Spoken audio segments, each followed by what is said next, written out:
call to the Shadow Defence Minister. Thank you, Mr Speaker. And may I begin by acknowledging and welcoming the Fitzgibbon family, Joel, Diane, Caitlin and Grace, Maxine and Jack's partner, Cass, to the House. This is a familiar place to your family, I'm sure, but there is nothing familiar about the grief, sorrow and dislocation that you are feeling in this moment as you mourn the loss of your son and brother and partner, Jack Fitzgibbon.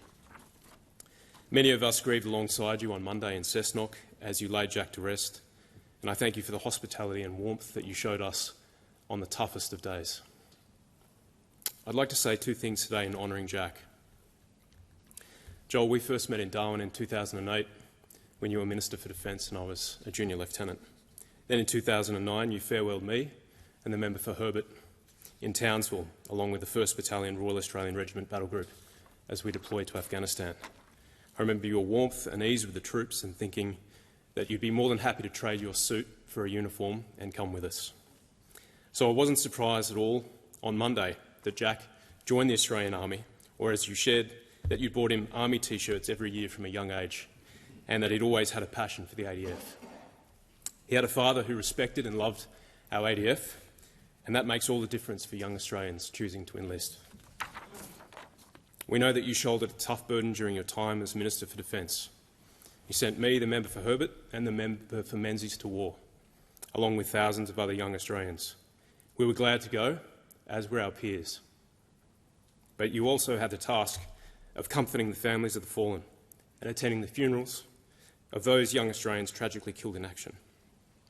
And the member for Menzies shared with me on Monday how grateful the Sher family are that you attended Greg's funeral in January 2009 and for the compassion that you showed to them. Greg's father, Felix, is forever grateful for that. And so, Joel, it's our turn to support and comfort you, Diane, Caitlin and Grace, Maxine and Cass during this time, as your family experiences the unique grief that comes with losing a loved one in the service of our nation. I'd like to say a final word about how Jack died in the service of our country. Jack, as the Deputy Prime Minister said, was a qualified military freefaller. It's one of the most specialised and demanding capabilities in the Australian Defence Force, and it rightly resides within Special Operations Command.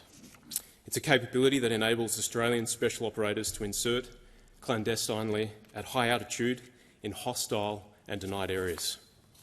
Military parachuting is not yet a century old, and only a small number of Australian soldiers have conducted parachuting in peacetime and war. Jack was one of them. The first Australians to complete an operational jump were 31 artillerymen of 54 Battery 2nd 4th Field Regiment on the 5th of September 1943, when they landed with their guns to support US paratroopers in Nadzab, Papua New Guinea.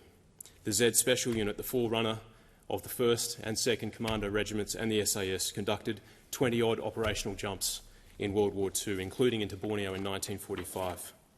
The SAS managed one operational jump in Vietnam in 1969, borrowing parachutes from the Americans. But it's been in this century that the military freefall capability has matured within Australian Special Operations Command. Our troops conducted multiple operational jumps in Afghanistan, and individuals embedded with coalition special operations made operational jumps in the fight against Islamic State in Iraq and Syria. It's dangerous work, jumping at night, under night vision, into hostile territory, gliding to target quietly before the real fight even begins. But our people have done it, and they stand ready to do it again. And that's why they train these jumps and embrace the risk that comes with it, so that in the moment of crisis, the Prime Minister, the Defence Minister and the National Security Committee of Cabinet have discrete military options that can protect and serve the Australian national interest. And one day, special operators with freefall capability may be our only option to save Australian lives. That's why we maintain it, that's why we train it, and your son Jack was a custodian of this special capability. He was a custodian of the Australian Special Operations ethos, and he gave his life making sure that our special operations are ready when the moment of crisis comes.